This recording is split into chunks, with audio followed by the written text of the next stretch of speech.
تلوح ومنهج يتألق درر هنا تبدو كشمس تشرق يهدي لنا هديا عن مبهرا من سنة الهادي بها نتوثق يا أيها الدرب الجميل بسعينا نحو العلا إنا هنا نتألق.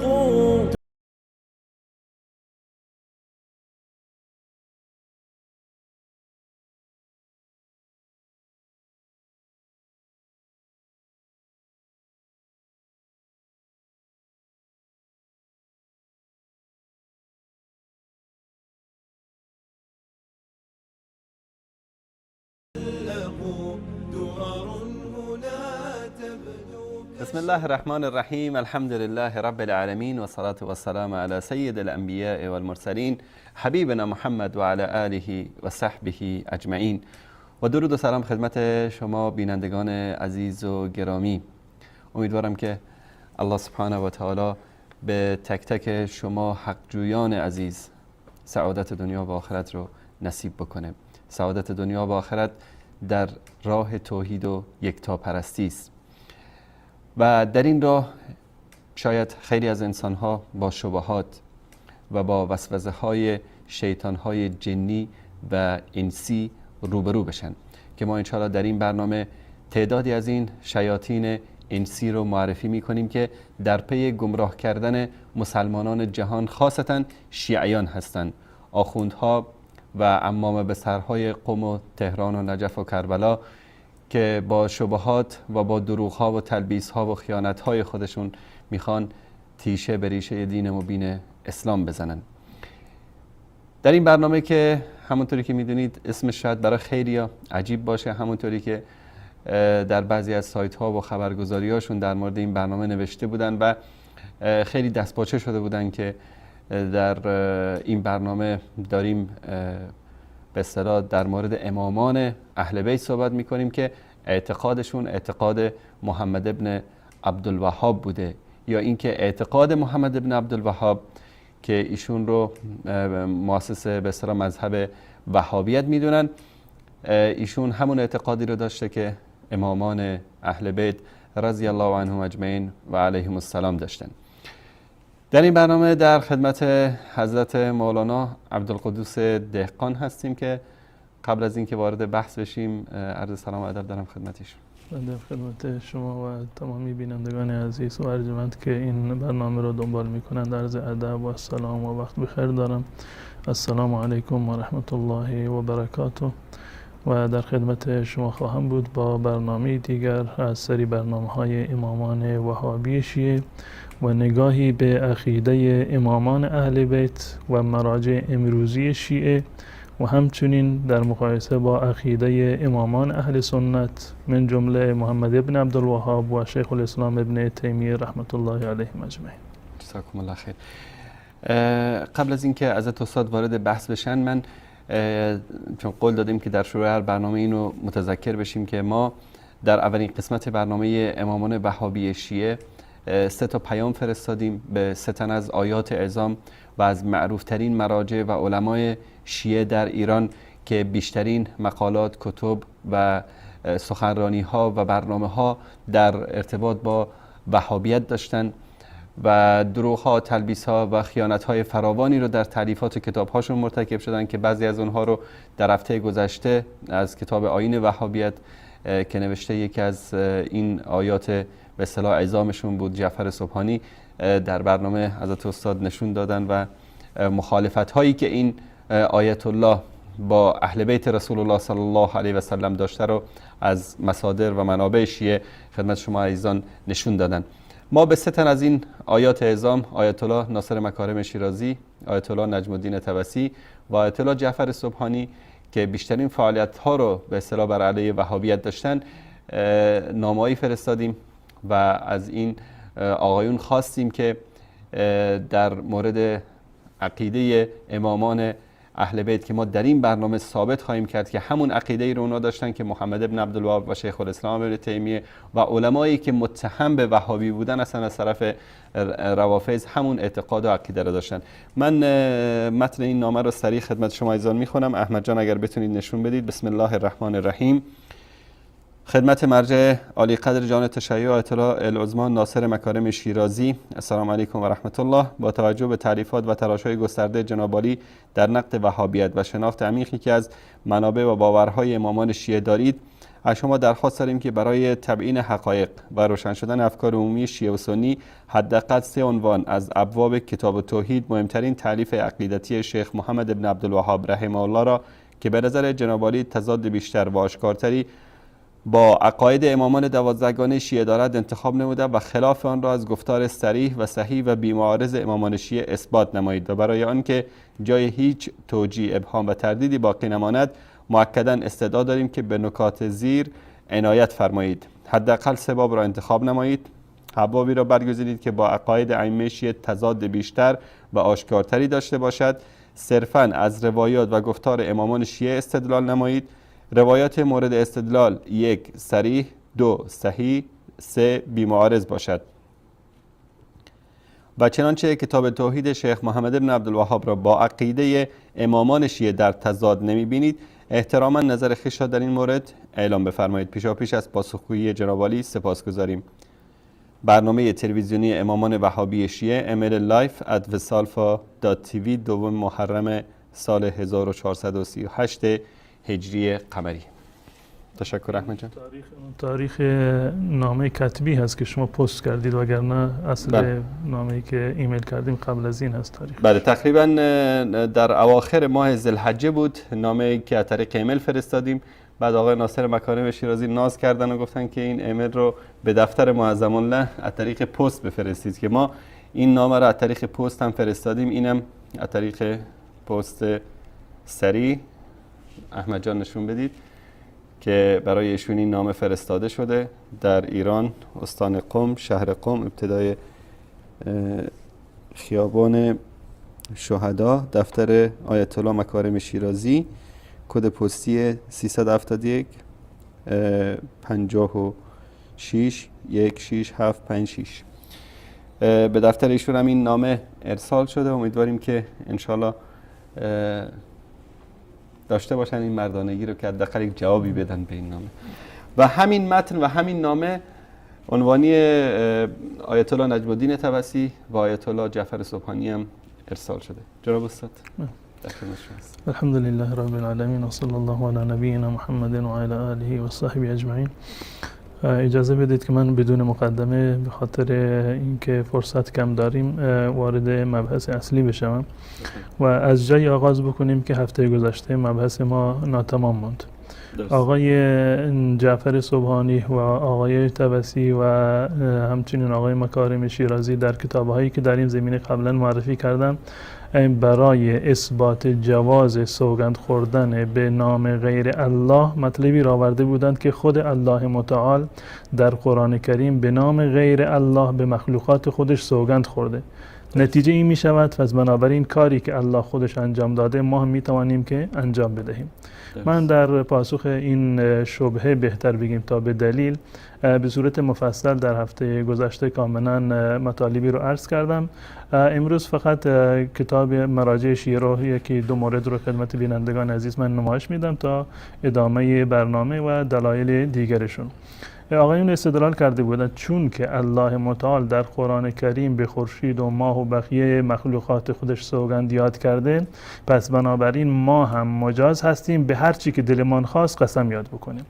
من روایت صحیح و صریحی را آوردم و قبلا هم عرض کردم که روایات نهی از سوگند خوردن به غیر الله اون گونه که مراجع شیعه خودشون هم اعلام کردن فوق حد تواتر هست و روایت صحیحی رو من از کتاب فروع کافی در هفته گذشته نشون دادم که امروز از کتاب وسائل شیعه من اینو نمایش خواهم داد کتاب تفصیل وسایل شیعه هست، قبلا دوستان اینو دیدن، جلد 8 هست که با چاپه های تک جلدی جلد 16 می شود. بابی دارد با عنوان باب انه لا یجوز الحلف ولا ینعقد الا بالله. در این باب چندین روایت آورده.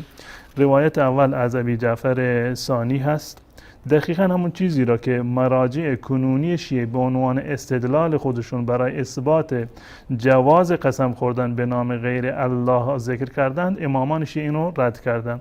از امام ابو جعفر ثانی سوال شد جلت فداک فی قول الله واللیل اذا یغشی والنهار اذا تجلی، در مورد قسم های الله و امثال این آیه که در قرآن اومدن. ایشون فرمودن ان الله یقسم من خلقه بما شاء وليس لخلقه ان یقسموا الا به. الله به هر چی بخواهد سوگند میخورد، اما بندگان اجازه ندارند که به غیر از الله به کسی دیگر قسم بخورند. این روایت اول هست.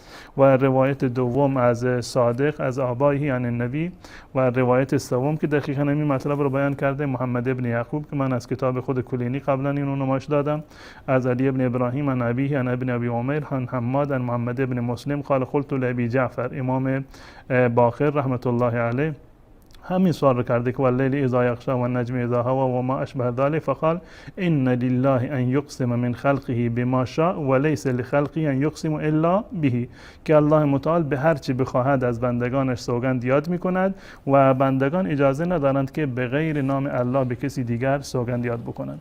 این عقیده اهل بیت رسول الله صلی الله علیه و سلم هست که در هفته گذشته کتاب آیین وهابیت رو من نمایش دادم که آقای سبحانی و طبسی و آقای مکارم شیرازی گفتند که نه، قسم خوردن به غیر الله جایز هست. به چه دلیل؟ دلیل اولش این است که چون که الله در قرآن به لیل و به نهار و به شمس و قمر این چیزها سوگند یاد کرده.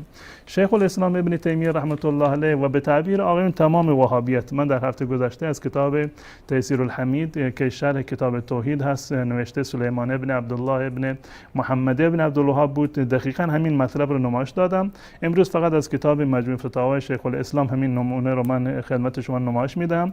کتاب مجموع فتاوای شیخ الاسلام احمد ابن تیمیه رحمت الله علیه و کتاب الوهیت هست، کتاب توحید الالوهیه و جلد اول مجموع فتاوا هست. ایشون در این کتاب در جلد 1 در صفحه 345 دقیقاً همین مطلبی را که امامان معصوم شیعه فرمودند، همین مطلب را ابن تیمیه رحمت الله علیه و همچنین محمد ابن عبدالوهاب و همه وهابیت اینو دارن. در این زمینه وهابیت اختلاف نداره.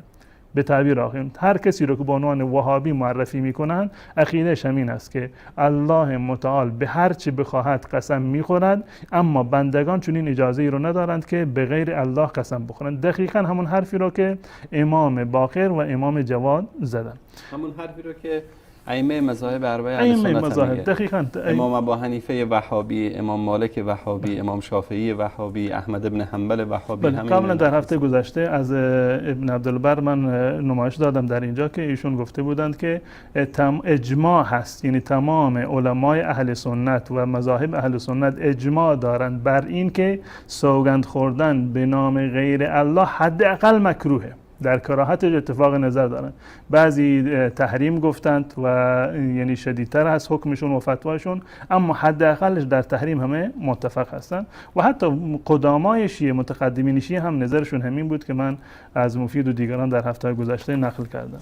شیخ الاسلام ابن تیمیه میفرماید که فإن قیل الرب سبحانه و تعالی یقسم بما شاء من مخلوقاته، الله متعال به مخلوقاتش قسم میخورد، چرا ما نباید به مخلوقات الله متعال قسم بخوریم؟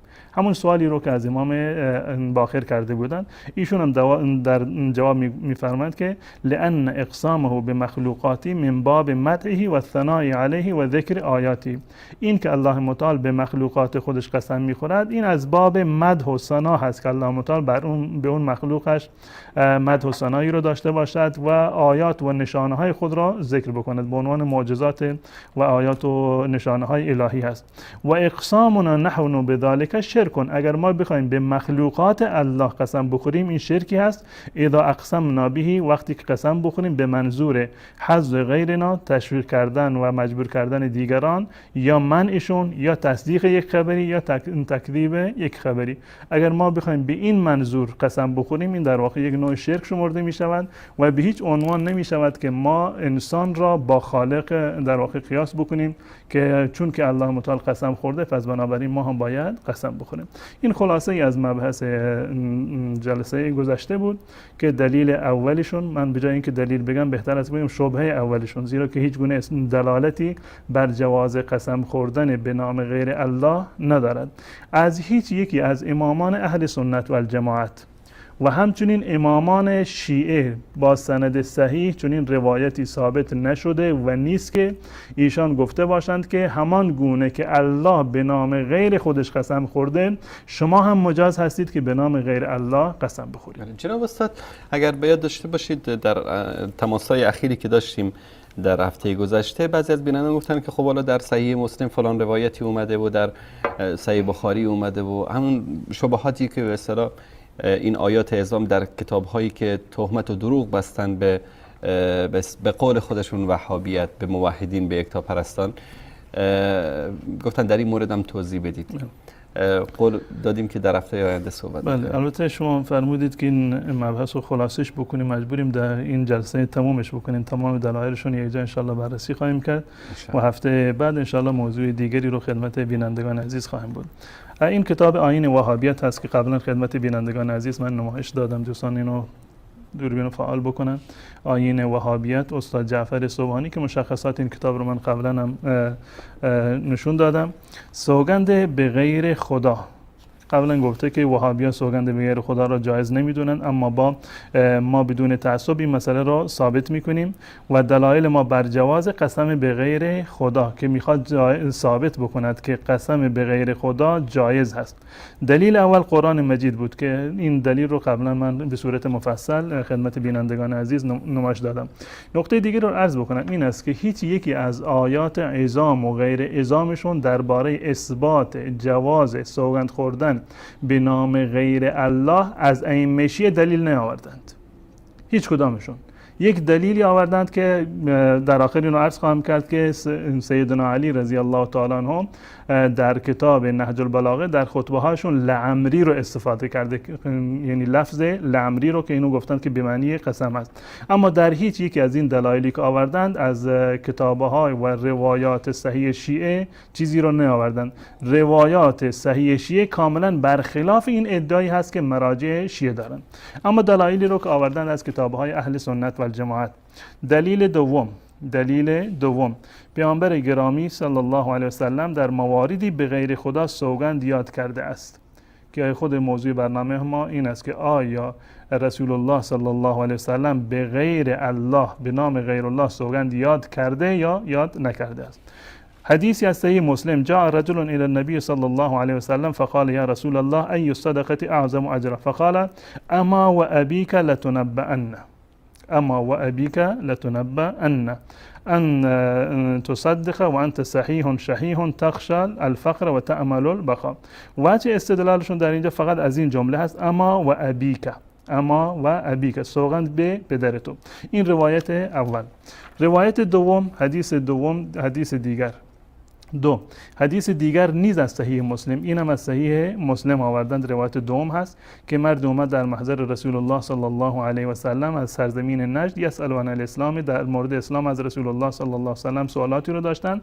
نهایتا ایشون فرمودند که 5 تا نماز بر شما فرض هست که 5 نماز رو بخونید و ماه رمضان فرض هست و زکات بر شما فرض هست. اون فرد که این جواب رسول الله صلی الله علیه و سلم را شنیده بود گفت من بر این عمل میکنم و رسول الله فرمودند مگر اینکه خودت بخوای که تطوع انجام بدی، نماز و روزه و زکات نفلی رو بدی. اون چیزی که فرض هست این مواردی هستند که در اینجا ذکر شده. فادبر الرجل وهو يقول والله لا ازيد على هذا ولا انقص منه فقال رسول الله صلی الله علیه وسلم افلح و ابیه افلح و ابیه. اینجا محل شاهد است که افلح و ابیه یعنی رستگار شد، سوگند به پدرش. پس بنابراین ثابت می شود که رسول الله صلی الله علیه و سلم به نام غیر الله سوگند یاد کردند. فعلا این دو مورد را. مورد دیگری هست که از روایت دلیل سومشون هست از مسند احمد که در اونم لفظ فلعمری اومده که انشاءالله در آخر برنامه در مورد لفظ فلعمری مفصلا صحبت خواهم کرد. اما میریم سراغ کتاب صحیح مسلم، روایتی رو که این آقایون از اون استدلال کردن، ببینیم که اصل روایت چی هست و چگونه هست. آیا این لفظ در صحیح مسلم صحیح هست یا صحیح نیست؟ در صحیح مسلم به صورت کلی، من این مختصر تمام جوابی رو که انشاءالله در آخر به این خواهیم رسید، من در ابتدا به صورت خلاصه خواهم گفت. در هیچ حدیثی از احادیث رسول الله صلی الله علیه و سلم ثابت نشده است که یعنی لفظش لفظ صحیحی باشه که رسول الله صلی الله علیه و سلم به نام غیر الله قسم خورده باشند. یعنی جمله افلح و ابیه یا و ابیک، این جمله از احادیث رسول الله صلی الله علیه و سلم ثابت نیست. در صحیح مسلم اومده؟ بله در صحیح مسلم اومده، اما ببینیم که جریان از چه قرار هست. امام مسلم رحمت الله علیه این حدیث رو به شماره 93 هست در کتاب صحیح مسلم. دوستان این نمایش بدن. صحیح مسلم المسمى الجامع الصحیح، صحیح مسلم هست و در باب 32 باب بیان ان افضل الصدقه صدقه الصحیح الشحیح. در اینجا یک روایتی آمده، روایت اول و روایت دوم هست. روایت دوم دقیقا روایتی هست که آقای سبحانی و بقیه از این استدلال کردن، هم سبحانی و هم آقای طبسی از این استدلال کردن. این روایت از ابوبکر ابن ابی شیبه هست. ابوبکر ابن ابی شیبه صاحب المصنف و ابن نمیر قال حدثنا ابن فضیل عن عماره. اینا من که اینجا مشخص کردم به خاطر اینکه با این ابن فضیل ما بعداً کار داریم. عن ابی زرعه عن ابی هریره قال جاء رجل الى النبي صلی الله علیه و سلم فقال یا رسول الله ای الصدقه اعظم، کدام نوع صدقه عظیمتر هست، ثواب بیشتری رو دارد؟ فقال اما و ابیک لتنبؤن، سوگند به پدرت که به تو خبر داده خواهد شد، یعنی من جواب تو را خواهم داد. و جوابش این است که انت صدقه و انت صحیح شحیح، این که صدقه بدهی در زمانی که صحیح و سالم هستی و شحیح هستی و تخشى الفقر و یعنی از فقر میترسی و امیدوار هستی که زنده باشی. ولا تمهل حتی اذا بلغت الحلقوم، و فرصت ندهی، یعنی صدقه رو به تأخیر نه اندازی تا زمانی که روحت به حلقوم برسد، وقت مرگت فرا میرسد. اون وقت میگه که لفلان کذا و لفلان کذا، به فلانی اینقدر بدی، به فلانی اینقدر بدی. و قد کان لفلان، در اون زمان مال تو مال فلانی هست، یعنی مال ورثه‌ت هست. الان حقتون نیست که بگی که مال من به فلانی به فلانی بدی. خب در اینجا ولی همون گونه که آقای سبحانی گفتن در اینجا اومده اما و ابیک لتنبؤن، این جمله در صحیح مسلم اومده. منتها این جمله‌ای که در این روایت اومده، این جمله یک جمله شاذ هست. این جمله شاذ و جمله منکری هست. اولا ببینیم که این روایت در کجا اومده. این همین روایت رو خود امام مسلم قبل از این آورده. روایت قبلی که در اینجا آمده دقیقاً همین هست. ببینید در اینجا حدثنا زهیر بن حرب، روایت اولی که در خود همین باب اومده. زهیر بن حرب روایت میکند حدثنا جریر عن عماره بن القعقاع، جریر از عماره بن قعقاع روایت کرده. عن ابی زرعه عن ابی هریره. از اینجا از عماره بن قعقاع به بعدش سند یکی هست، اما این زهیر ابن حرب در اینجا و همچنین جریر این دو نفر دیگر هستند، این سند دیگری هست. در اینجا دقیقاً همین را آورده از ابی زرعه از ابو هریره رضی الله تعالی عنه قال اتى رسول الله صلی الله علیه و سلم رجل، یک مرد اومد پیش رسول الله صلی الله علیه و سلم. فقال یا رسول الله ای الصدقه اعظم، کدوم صدقه ثوابش بیشتر است؟ فقال انت صدقه و انت شحیح صحیح شحیح. میبینیم که در اینجا لفظ اما و ابیک لتنبؤن وجود نداره. دقت بکنن دوستان، در اینجا وجود ندارد، اما در روایت پایینی در اینجا هست اما و ابیک لتنبؤن، در روایت پایینی هست و در روایت اول نیست. خب علتش چی هست که امام مسلم این روایت رو اول آورده که در اون روایت اول این لفظ وجود ندارد و در روایت دوم وجود دارد؟ علتش رو برمیگردیم به خود کتاب صحیح مسلم در ابتدای کتابش. در ابتدای کتابش در اینجا مقدمه امام مسلم هست، دوستان این نمایش بدن. میگه روایتی رو که ما در این کتاب آوردیم، فاما القسم الاول فإنا نتوخى ان نقدم الاخبار التي هي اسلم من العیوب من غیرها و انقى. ما در این کتاب فإنا نتوخى ان نقدم، ما در صدد این هستیم که اخباری را که سالمتر از عیوب هستند و پاکتر هستند اینها را مقدم بکنیم، یعنی در اول باب بیاوریم. من ان یکون ناقلوها اهل استقامة فی الحدیث و اتقان لما نقلوا لم یوجد فی روایتهم اختلاف شدید ولا تخلیط فاحش كما قد عثر فيه على كثير من المحدثین و بان ذلك فی حدیثهم. میگه ما اول روایاتی رو که صحیح تر هست، هیچ گونه اشکالی در اونها وجود ندارد، ما این روایت رو میآوریم و روایتی که در درجه دوم هست و روایتش یک سری اشکالی رو دارد، ما اینو در درجه دوم میآوریم. خب در اینجا ما دیدیم که این روایتی رو که امام مسلم آورده بود، روایت اول با یک سند دیگری اینو آورده بود بدون لفظ اما و ابیک لتنبئن. اما روایت دوم را که با این لفظ آورده بود معنیش این است که نزد امام مسلم روایت اول بر روایت دوم چیکار هست؟ ارجحیت دارد. و در روایت سوم هم که در اینجا آورده باز هم این لفظ وجود ندارد. الان بریم سراغ بقیه کتاب‌های اهل سنت و الجماعت که این روایت رو در واقع ذکر کردم. ابتدا میریم سراغ صحیح بخاری. همه میدونن نزد اهل سنت و الجماعت که درجه صحیح بخاری از صحیح مسلم بالاتر هست، یعنی روایتش روایت دقیق تری هست و بالاتر هست. در اینجا روایتی که در صحیح بخاری هست و روایت 14-19 هست در باب ای صدقه افضل و صدقه الشحیح الصحیح. در اینجا این روایت هست حدثنا موسی بن اسماعیل حدثنا عبدالواحد. این دو نفر در سند روایت اول و دوم امام مسلم نبودند، در سند سومش هستند. حدثنا عمارة بن القعقاع حدثنا ابو زرع حدثنا ابو هریره، که ابو هریره هم سندی هست که از اونجا هست، دقیقاً همون روایتی که در اونجا آورده بود. ای صدقه اعظم اجرا قال انت صدق و انت صحیح شحیح تخشى الفقر و تعمل الغنا. دقیقاً همون روایت را آورده بدون این که لفظ و اما ابیکا در این وجود داشته باشه. پس بنابراین روایت صحیح تر و مقدم تر و روایت محفوظ این روایت هست. این یکی از کتاب های اهل سنت و الجماعت. میریم سراغ سنن ابو داود که یکی دیگر از کتب سته اهل سنت و الجماعت هست. دوستان این نمایش بدن، سنن ابو داود هست و تحقیق شیخ محمد ناصر الدین البانی هست و در این کتاب در صفحه این چاپی که من دارم در صفحه 508 هست و باب ما جاء فی کراهیت الاضرار فی الوصیه، کراهت اضرار ضرر رساندن به دیگران در باب وصیت. حدثنا مسدد، یک فردی هست دیگر است در روایت قبلی نبوده، از عبدالواحد ابن زیاد، همون فردی که امام بخاری روایت کرده بود. حدثنا عماره، بقیه سند همون سند قبلی هست.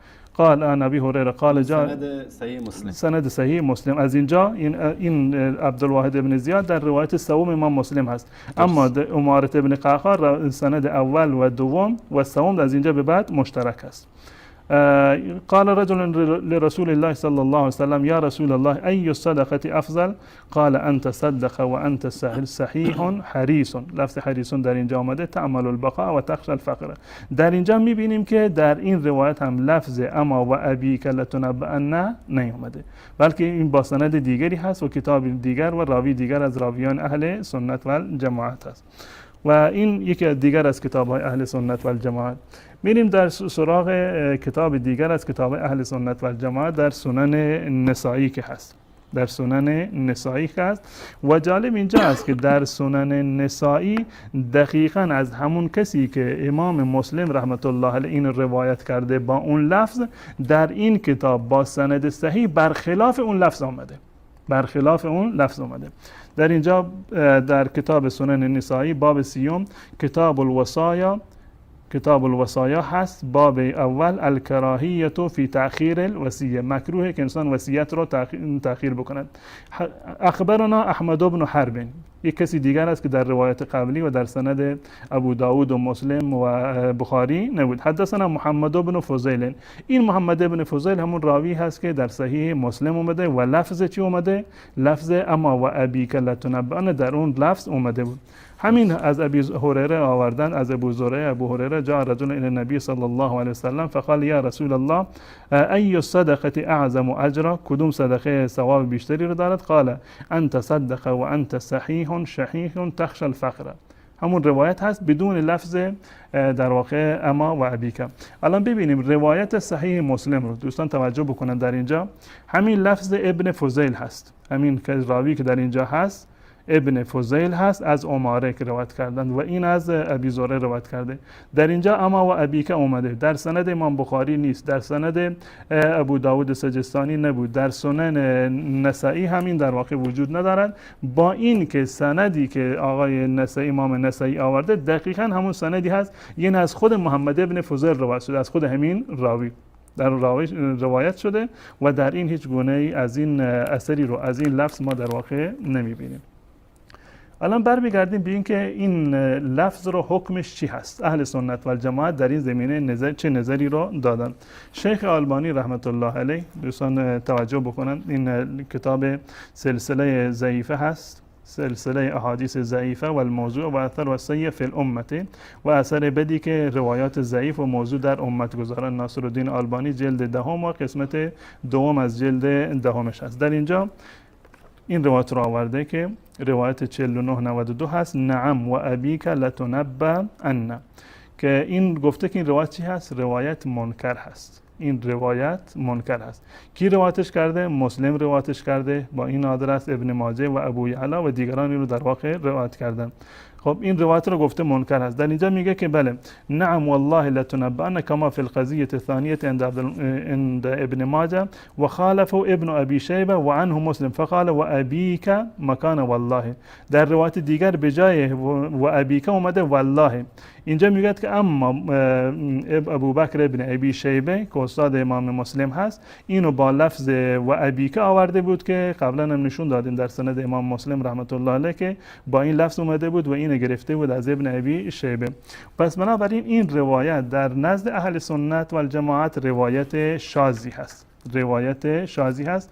و در صفحه بعد شیخ آلبانی رحمت الله علیه میفرماد که و هذا من اوهام شریک عندی، و هذا من اوهام شریک عندی، که در این زمینه بحث بسیار مفصلی رو دارند ایشون، 10-20 صفحه رو در این زمینه تحقیق کردند ایشون.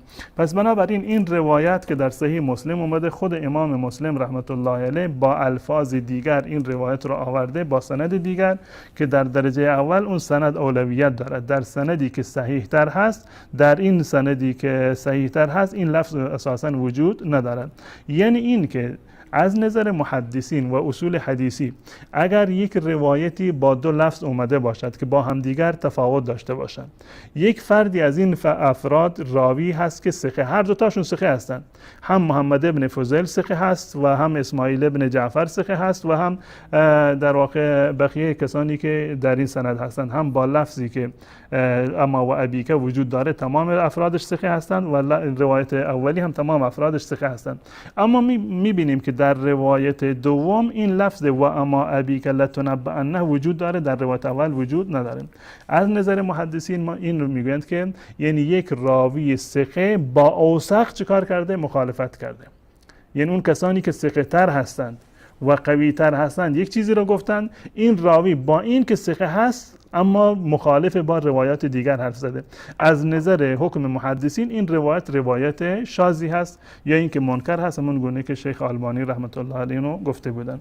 گذشته از این روایت با همون لفظ صحیحش در کتاب‌های شیعه هم اومده، با لفظ صحیحش در کتاب شیعه هم آمده که در واقع اگر شیعه به کتاب اهل سنت و الجماعت استدلال میکنن، خب حرف اهل سنت و الجماعت و نظرشون که در مورد روایت گفتن باید اینو قابل قبول باشه برایشون. اما اگر به روایت خودشون استناد میکنن، ببینیم که در کتاب شیعه چی اومده. دوستان این نمایش بدن، کتاب بحار الانوار هست و آقای باقر مجلسی جلد 47 این کتاب هست و در صفحه 109 از این چاپی است که من دارم و جلد 93 که در اینجا ذکر شده، در چاپ‌های دیگری که هست 178. روایت 13 این باب 21 هست در این کتاب، باب آخر فی انواع الصدقه و اقسامها. باب روایت 13 هم هست، از این رو از توسی نقل کرده، از امالی توسی. ابن بشران از اسماعیل ابن محمد صفار با سند شیعه، این افراد راویان شیعه هستند. از حسن ابن عرفه از حریزه ابن عبدالحمید عن عمارة ابن القعقاع، برمیگرده به همون سندی که در صحیح مسلم و بقیه کتاب اهل سنت و الجماعت بود. از ابی زرع از ابو هریره قال سئل رسول الله صلی الله علیه وسلم بأی الصدقه افضل، اینجا نوشته بأی الصدقه افضل، کدوم صدقه افضل تر است؟ قال ان تصدق، نوشته که تتصدق صحیح، و انت صحیح شحیح تعمل البقاء و تخاف الفقر. یعنی در این روایت هم اون لفظی رو که آقایون استدلال کردن در این روایت هم وجود ندارد. این از روایت هم دقیقاً همون روایت اهل سنت هست با سند شیعی که تا عمارة ابن قعقاع که سند شیعی هست. بازم در همین کتاب در شماره 29 روایت 29 که در اینجا هست، دعوات راوندی، سئل الصادق ای الصدقه افضل، همین سوال دقیقاً از امام صادق هم سوال شد که کدوم صدقه افضل هست. ایشون دقیقاً همون مطلبی رو که در صحیح بخاری اومده بود، در سنن نسائی اومده بود، در سنن ابو داود اومده بود، روایت اول خود صحیح مسلم هست، همین لفظ رو آوردن که ایشون فرمودن انت تصدق و انت صحیح شحیح تعمل البقاء و تخاف الفقر ولا تمهل حتی اذا بلغت الحلقوم. پس بنابراین روایات صحیح اهل سنت و الجماعت، روایات محفوظ اهل سنت و الجماعت در این زمینه هماهنگ هست با روایاتی که از رسول الله در کتاب‌های شیعه نقل شده و از امام جعفر رحمت الله علیه در این زمینه نقل شده. پس بنابراین سند صحیح و روایت صحیح در اینجا لفظ اما و ابیک وجود ندارد و این لفظ و اما ابیک یکی از روایاتی هست که در این زمینه جز روایات شاذ هست، یعنی خود این لفظ شاذ هست و قابل استدلال نیست. جزاکم الله خیر.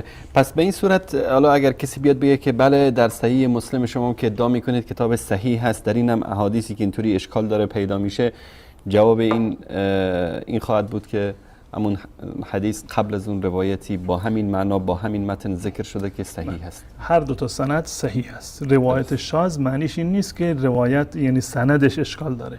هر دو تا سند صحیح هستند. یک راوی ثقه با ثقه تر از خودش اختلاف نظر داره در یک لفظی رو. یک راوی ثقه به یک گونه آورده، چند راوی دیگر که اوثق هستند، ثقه بیشتر هستند، حفظشون بالاتر هست، این در واقع با یک لفظ دیگر آوردن. در اینجا قاعده اهل سنت و الجماعت دارند، محدثین در این دارند که روایت ثقه وقتی که مخالف با اوثق از خودش باشه این رو میگن که شاذ و روایت اوثق رو میگن که محفوظ. روایت محفوظ اینجا همون روایت اول هست و روایت سومی هست، اما روایت دوم محفوظ نیست بلکه شاذ و اونگونه که شیخ البانی گفته بود این لفظ اما و ابیک لفظ منکری هست که نه در روایات صحیح اهل سنت اومده و نه در روایات شیعه اومده بود. جزاکم الله خیر. تشکر میکنم از شما جناب حضرت مولانا عبدالقدوس دهخان و شما بینندگان عزیز گرامی که تا این لحظه با ما بودید. میان برنامه میبینیم و بعد از انشاءالله دوباره با ادامه برنامه در خدمت شما عزیزان خواهیم بود. با ما همراه باشید.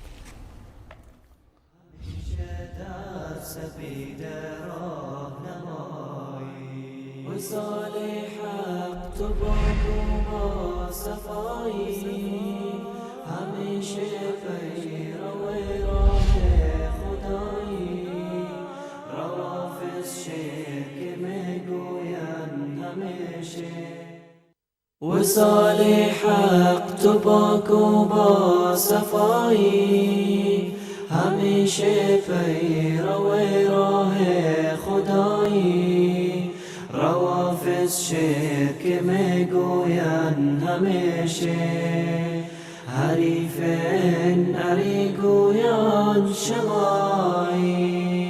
وصال حق تو پاک و با صفایی، همیشه پیرو راه خدایی، روافض شرک میگوین همیشه، حریف نری گویان شمایی.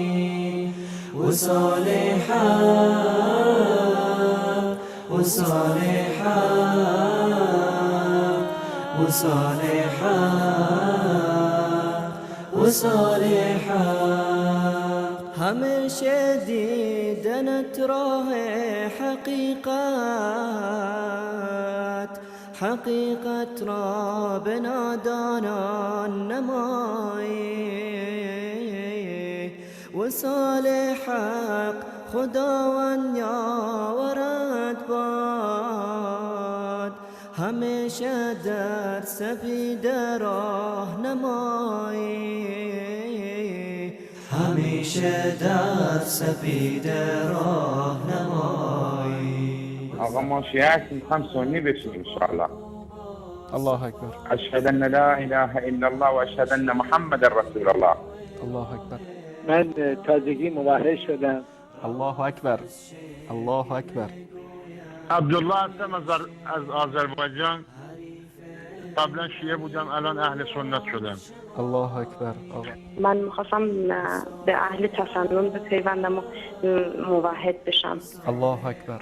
از برنامه‌های خوب راهنمایی شما اشهد ان لا اله الا الله و اشهد ان محمد رسول الله. الله اکبر. الله اکبر. وصال حق تو شمع روشن را، فروزان در دل شبها نمایی. وصال حق سپاس از این گروهت که عریان دین حق را می نمایی، که عریان دین حق را می نمایی، که عریان دین حق را می نمایی.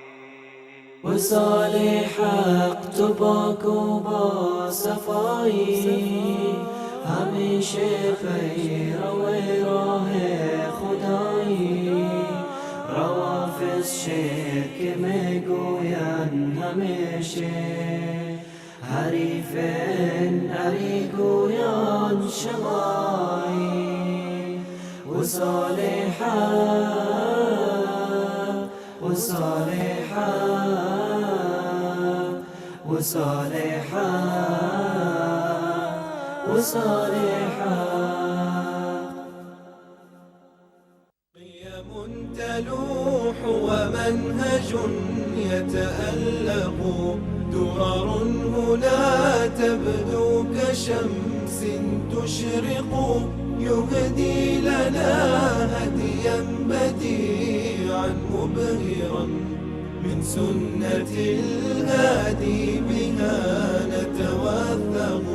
يا أيها الدرب الجميل بسعينا نحو العلا، إنا هنا نتألق.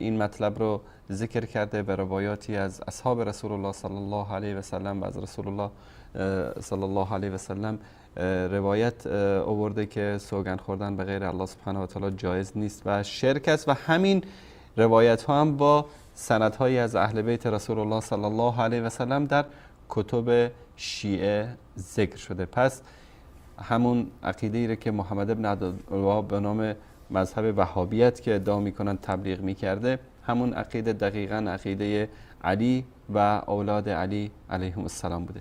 جناب حضرت استاد روایت بعدی صحیح مسلم ببینیم. بله، روایت بعدی رو که قبلا خوندم در مورد کسی بود که اومده بود از رسول الله صلی الله علیه وسلم در مورد اسلام سوال کرده بود که چه چیزی فرض هست. رسول الله صلی الله علیه وسلم فرمودن نماز فرض هست، روزه فرض هست و زکات فرض هست. اون فرد گفته بود که من چیزی از این اضافه نمی کنم و کم نمی کنم. در روایت صحیح مسلم در یک از روایاتش اومده بود که افلح و ابیه ان صدقه. این قسم افلح و ابیه در واقع در اون روایت ذکر شده بود. دوستان نمایش بدن این روایت رو.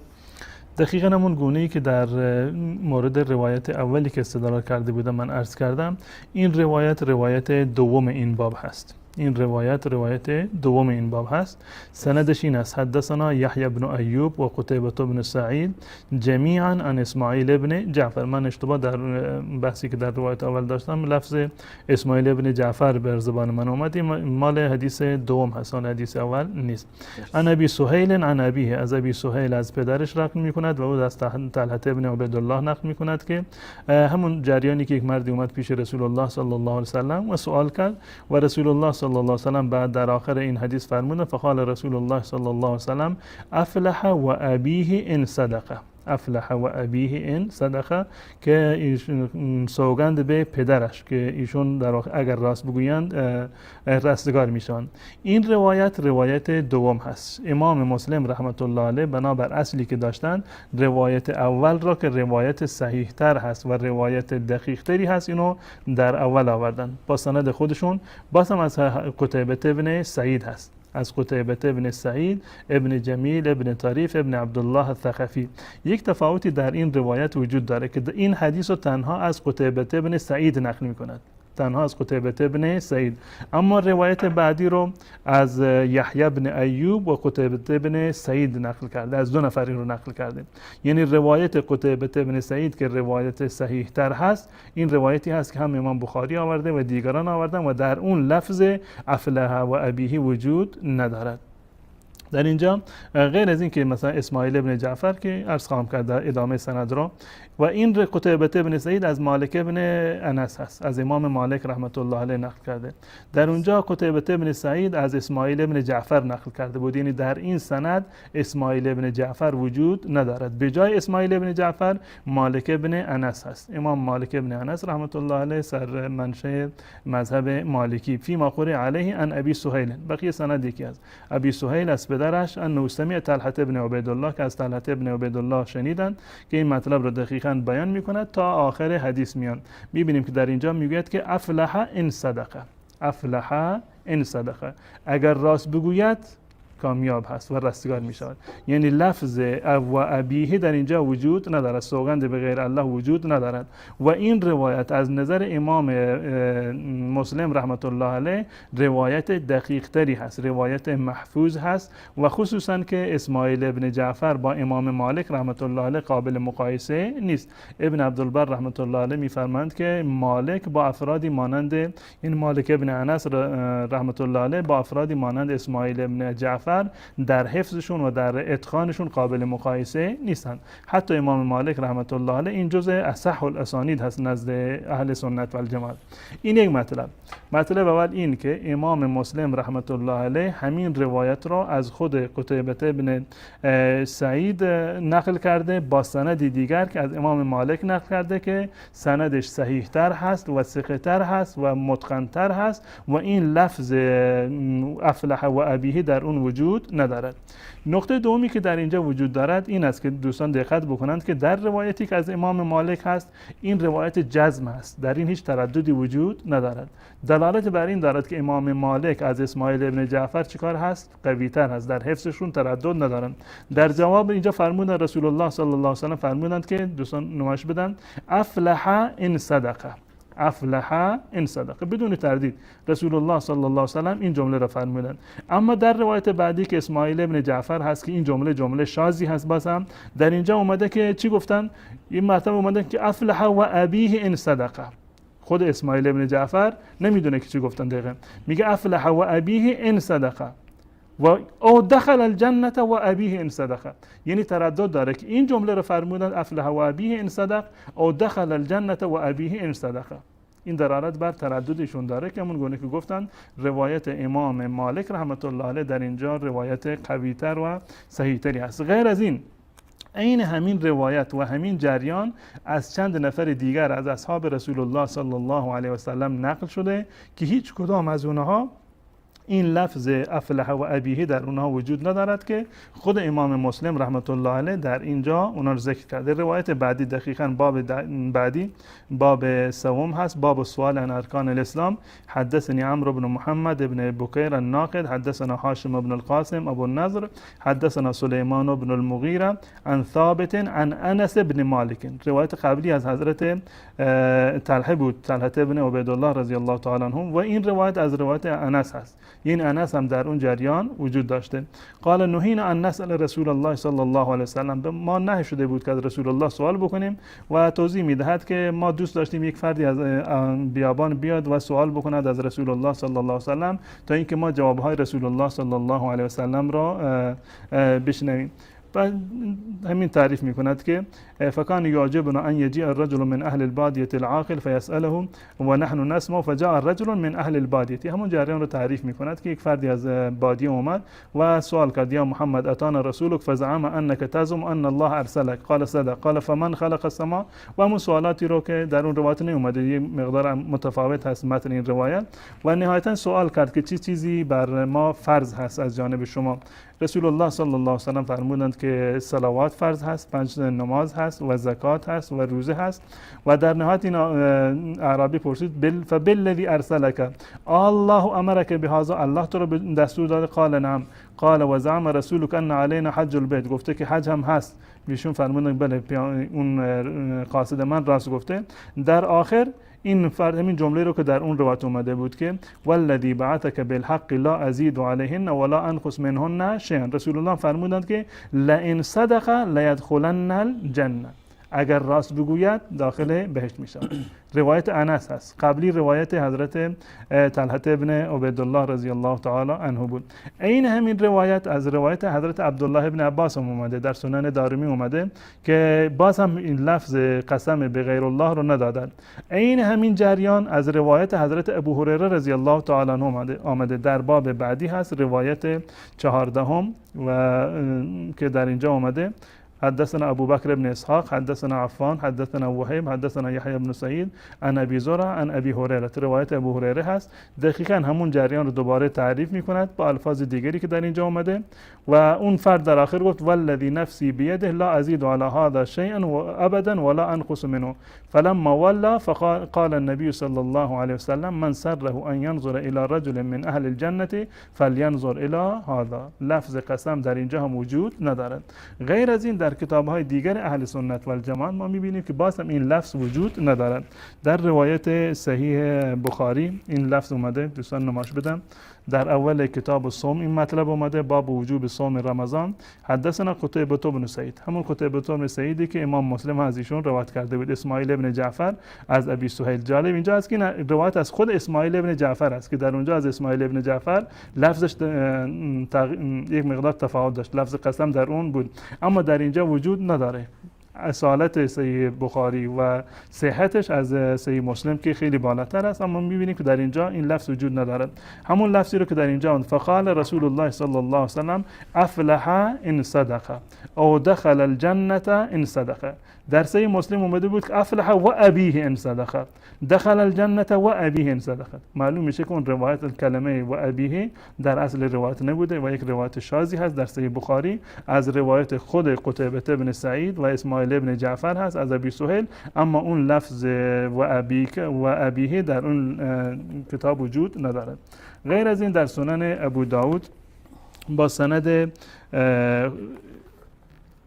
که ایشون آوردند متفاوت هست با سندی که در اونجا بود. این روایت از امام مالک هست، از امام مالک، روایت اول صحیح مسلم بود. حدثنا عبدالله بن مسلمه که این روایت هم روایت صحیح است. دوستان نمایش بدند که صحیح، این روایت صحیح است. در آخرش اومده افلح ان صدقه، اگر راست بگوید پیروز هست و کامیاب می شود.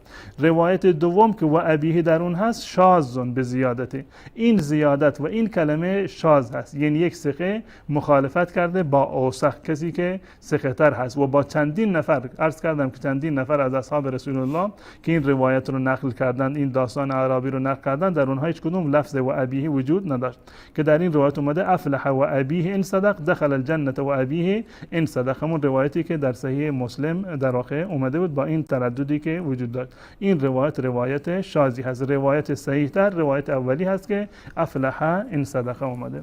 و همچنین در سنن نسائی هم این روایت اومده با همین لفظی که بدون لفظ اون سوگند هست که روایت با یک سند دیگر هست. در اینجا از علی ابن حجر نقل کرده امام نسائی رحمت الله علیه، حدثنا اسماعیل، از همون اسماعیل ابن جعفر هست. دقیقاً همین حرفی رو که در سنن ابی داود آمده بود، افلح ان صدق او دخل الجنه ان صدق، دقیقاً همون روایتی هست که در صحیح بخاری هم اومده بود. پس بنابراین روایت صحیحی که در این زمینه وجود دارد افلح ان صدق هست و لفظ و ابیه یک لفظ منکر و لفظ شاذی هست که شیخ البانی رحمت الله علیه همین روایت رو گفته که یک روایت شاذ هست. در کتاب سلسله ضعیفه قبلا خدمت بینندگان من نمایش دادم، دقیقاً در ادامه مطلب این حدیث دوم را آورده و مطرح می‌کند و خلاصه رو در اینجا ذکر کرده. در صفحه 764 جلد دهم هست، میگه والخلاصه ان الزیاده المذکوره فی حدیث طلحه و كذا فی حدیث ابی هریره الذي قبله زیاده شاذه لا تصح عندي. این روایت این لفظ شاذی هست، نزد من صحیح نیست و من صححها، الفاظ کسانی که این روایت رو گفتن صحیح هست، فانما نظر الى کون راویها اسماعیل ابن جعفر ثقه، و این نکته رو نگاه کردند که اسماعیل ابن جعفر ثقه است، پس بنابراین روایت صحیحه. دون نظر الى مخالفت مالک، به این توجه نکردند که امام مالک اوثق هست از اسماعیل جعفر، مخالفت کرده و با لفظ دیگر این رو روایت کرده له فیها و اختلاف الروات علی اسماعیل فی اثباتها، که اسماعیل ابن جعفر در برخی از روایات اومده با لفظ و ابی اومده و در برخی از روایات بدون این لفظ اومده.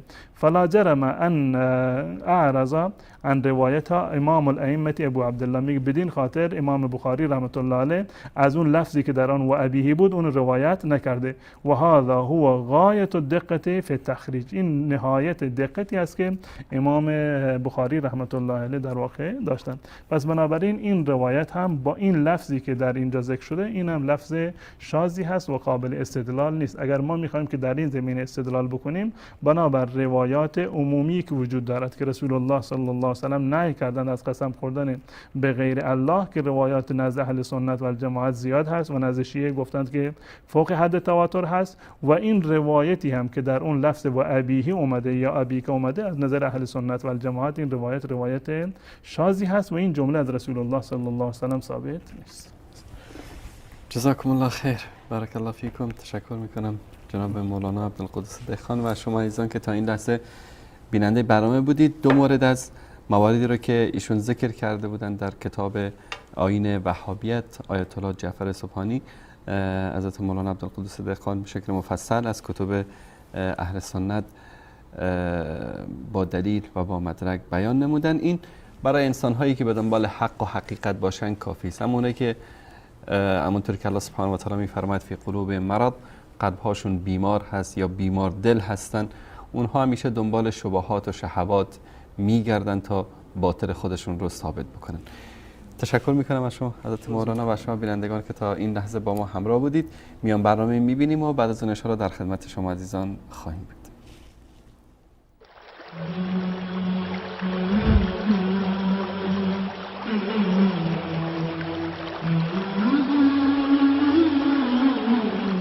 من بودم از قبل، بس الحمدلله شکر خدا هدایت هم داد.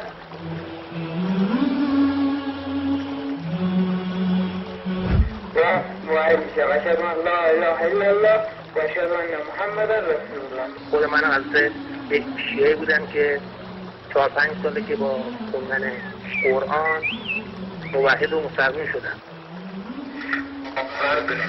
باور بفرمایید دیگه زیاده نمیتونم بگم. شاید ما 2 طبقه خونه داریم، یعنی 300 نفر پیش اینا. حالا قبلا مثلا عزاداری داشتیم که الان شده کلاس قرآن، همه شد قرآن خونم با تفسیرش میکنن.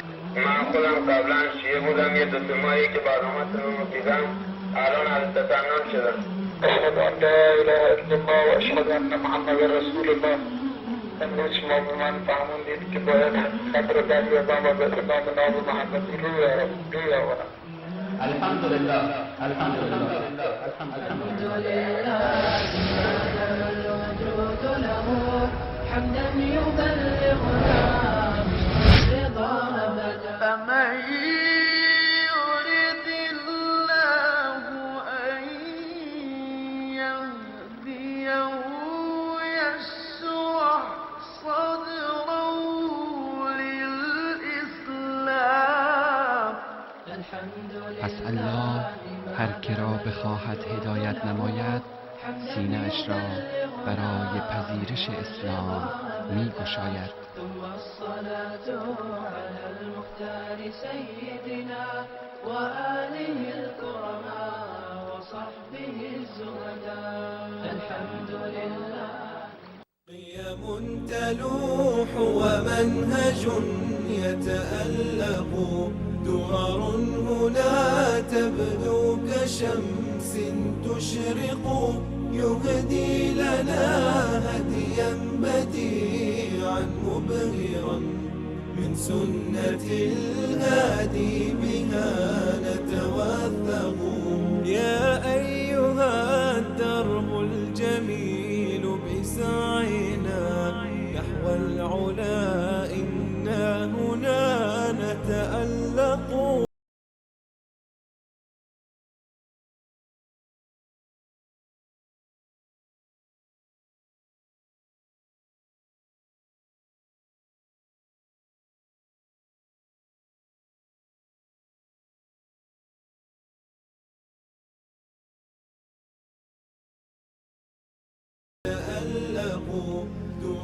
با سلامی دوباره خدمت بینندگان عزیز و گرامی. فکر کنم یک چند مورد دیگه مونده که حضرت استاد باید هر هفته از وقت بینندگان عزیز یک مقداری رو اختصاص بدن به رد بعضی از این شبهاتی که دیگه اینها مطرح میکنن و باید بهش پاسخ داده بشه. در خدمت شما هست. من تا وقتی که تماس ها برقرار بشه من مختصر اینو توضیح میدم. پس بینندگان عزیز و گرامی شما تلفن های برنامه زیرنویس میشه، جناب استاد انشاءالله توضیحاتی میدن کوتاه و بعد از اون صدای گرم شما عزیزان رو میشه این و در رابطه با موضوع برنامه سوگند خوردن به غیر الله سبحانه و تعالی. دلیل سومی که آقای صبحانی ذکر کرده و دیگران هم ذکر کردند، آقای طبسی و دیگران، روایتی از در مسند احمد که در اینجا بنابر مطلبی که در اینجا آورده دوستان نمایش بدن. دلیل سومشون هست حدیثی از مسند احمد: فلعمری لان تکلم بمعروف و تنها عن منکر خیر من ان تسکت. یک روایتی از روایات اهل سنت و جماعت در اینجا آمده فلعمری.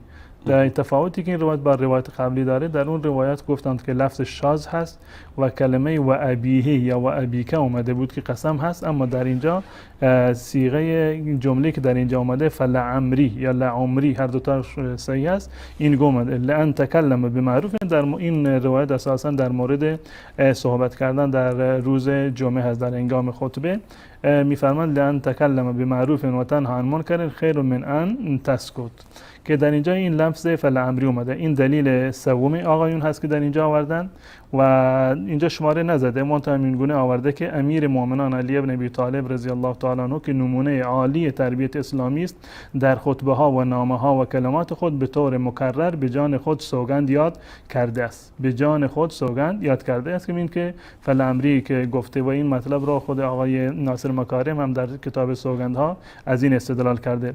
و اضافه بر این و خلیفه نخست هم حتی در سخنان خود به پدر فرد مخاطب خیش سوگند یاد می‌کند. یعنی حضرت ابوبکر صدیق رضی الله تعالی عنه هم سوگند یاد کرده به پدر فرد مخاطب خود. از اینجا سه تا دلیل وجود داره. دلیل اول این که رسول الله فرمودن فلعمری، دلیل دوم این که حضرت علی فرمودن لعمری. بله، روایاتی که رسول الله صلی الله علیه و سلم فرمودند فلعمری گذشته از روایات ضعیفی که در این زمینه وجود دارد با سند صحیح هم ثابت هست. ثابت هست که رسول الله صلی الله علیه و سلم فرمودند که فلعمری، در بعضی از روایات این اومده و صحیح و ثابت است. اما در مورد از حضرت علی رضی الله تعالی عنه آوردند که در کتاب نهج البلاغه هست. این کتاب نهج البلاغه یک کتاب بی سند هست، کتاب مرسلی هست که به هیچ عنوان در باب عقیده و حتی در باب احکام فقهی از یک کتاب بی سند و مدرک و کتاب مرسل نمی شود که استناد کرد.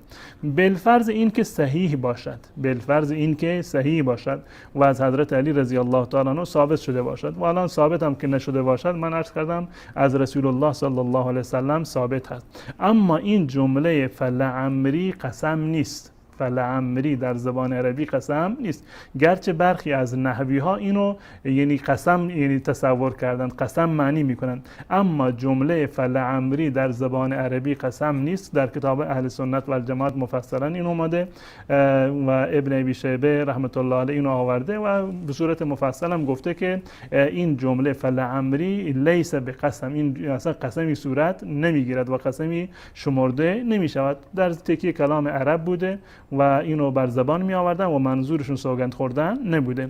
غیر از این همه میدونن، هم شیعه و هم سنی ما میدونیم که الفاظ و حروف قسم مشخص است، تفاوتی نداره در میان شیعه و سنی. ما وقتی قسم میخوریم به نام الله با 3 حرف قسم میخوریم، والله، بالله و تالله. در نزد شیعه هم این گونه هست، یعنی این 3 مورد، این 3 حرف واو و تا و با اینها الفاظ قسم هستند. لام جز الفاظ قسم نیست، یعنی در این روایت اومده که لعمری، این جز الفاظ قسم شمرده نمی شود. در کتاب اهل سنت درس کردن به صورت صراحت اینو ذکر کردند که لعمری قسم نیست، و در کتاب شیعه در کتاب فروع کافی در بحث این که حاجی نباید قسم بخورد اگر قسم خورد به نام الله متعال و این که راست باشد 3 مرتبه قسم خورد، این در واقع یک نوع فسق و فجوری هست که انجام داده. در اونجا صراحتا می آورد که اگر کسی بگوید لعمری، این هیچ گونه کفاری رو ندارد، فسقی رو انجام نداده، بدین معنی که قسم در واقع شمرده نمی شود. این از در مورد فلعمری. لعمری گفتنش اشکال ندارد و قسم نیست، لام هم جز حروف قسم هم شمرده نمی شود.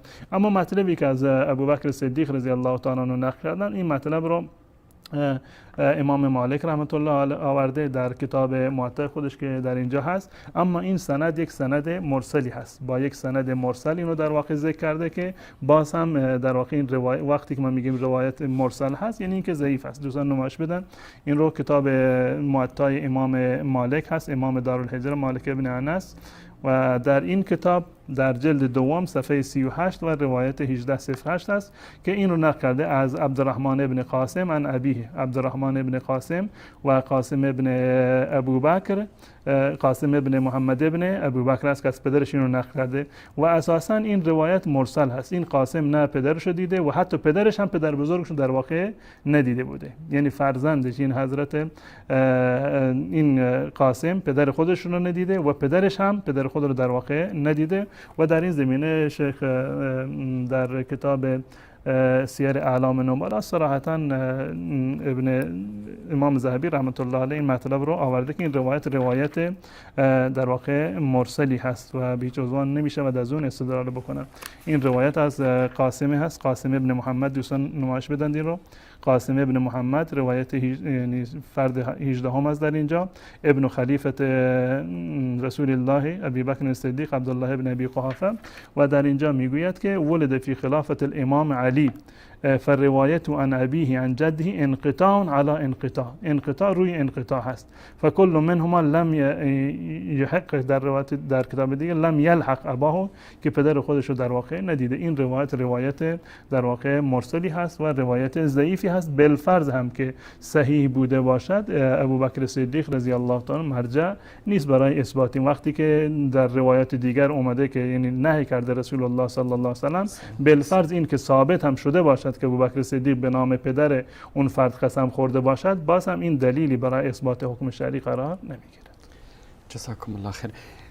بعضی از این روایت جناب حضرت مولانا، آیا دلیل میشه که بگیم که چون در اون زمان، در زمان مشرکین، قسم خوردن به پدر و به جد و به قوم و قبیله و به لات و عزا و سنگ و چوب این چیزا معمول بوده، شاید بعضی از اینها همینطور بر سر زبانهای مردم بوده و ذکر شده. در این هیچ گونه شکی نیست که حتی در روایت شیعه و حتی در روایت اهل سنت و الجماعت اومده که این قسم خوردن به نام پدر جز قسم‌های اهل جاهلیت بوده.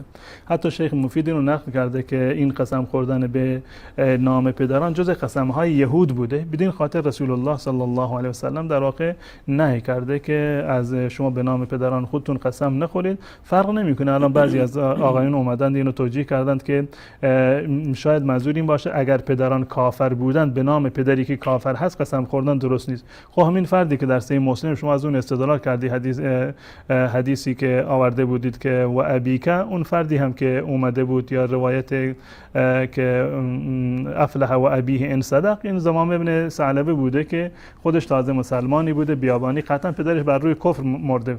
و اگر منظور این باشد که قسم خوردن به نام پدر کافر درست نیست، استدلال از این روایت در واقع هم درست نیست. و این قسمی که به پدر یک قسم جاهلیت بوده، بنابر قول مفید قسم یهود بوده که رسول الله صلی الله علیه و سلم بنابر روایات متواتری که شیعه دارند از این نهی کرد. جزاکم الله خیر.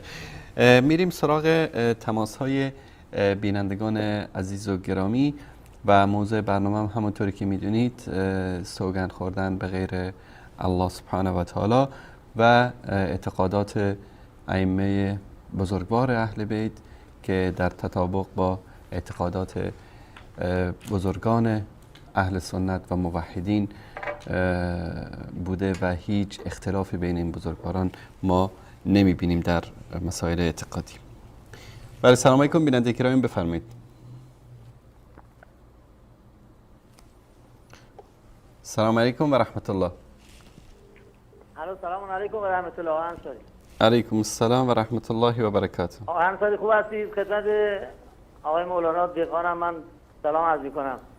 علیکم السلام. آقای دقان ببخشید، در صحیح بخاری از حضرت رسول الله صلوات الله علیه و آله نقل شده که کسی که به لات و عزا سوگند یاد بکند فقط باید بگه لا اله الا الله. بعد تصریح کردن که این سوگند به کفر اصلا نسبت داده نمی شود. من حلف باللات و العزا فلیقول لا اله الا الله ولم ینسبه الی الکفر. توجه می‌فرمایید؟ یعنی کفر نیست. این یکی. دوم، اگر صحیح مسلم میدونسته که قسم به غیر خدا کفره و شرکه، چرا حدیثش رو نقل کرده؟ تمام این کارهایی که شما اثبات کردید در مثلا این که اول آورده دوم آورده، اثبات شما اینه که مسلم نیشابوری یک حدیثی که منجر میشه به شرک انسان ها در کتاب خودش نقل کرده و شما در واقع کتاب در کجا گفته آقای محمد عزیز برادر گرامی؟ وقتی که صحبت میکنید خواستن بحث علمی هست، لطف کنید دقت بکنید در اختیار کلمات. کدام یک از علمای اهل سنت گفته که کفر است قسم به غیر الله؟ شرک دیگه. شما دارید میگید شرک دیگه. شرک انواع داره برادر گرامی. شرک اکبر هست، شرک اصغر هست، شرکی که انسان رو از اسلام خارج میکنه، شرکی که انسان رو گناهکار میکنه. خب حالا نگاه کنید در قرآن کریم ما لعمرک داریم. برادر گرامی آقا محمد ببینید تکرار نکنید. ما قضیه قرآن کریم مفصل از امام محمد باقر آوردیم که الله سبحانه و تعالی حق داره به مخلوقاتش قسم بخوره اما بندگان حق نداره. اگر شما شیعه اهل بیت هستید باید از امام محمد باقر پیروی بکنید. این اولا گوش کنید برادر. آقا محمد الله سبحانه و تعالی به انجیر و به زیتون قسم خورده دیگه. حالا عمر حضرت نوح قسم خوردن بهش که خیلی بالاتر است.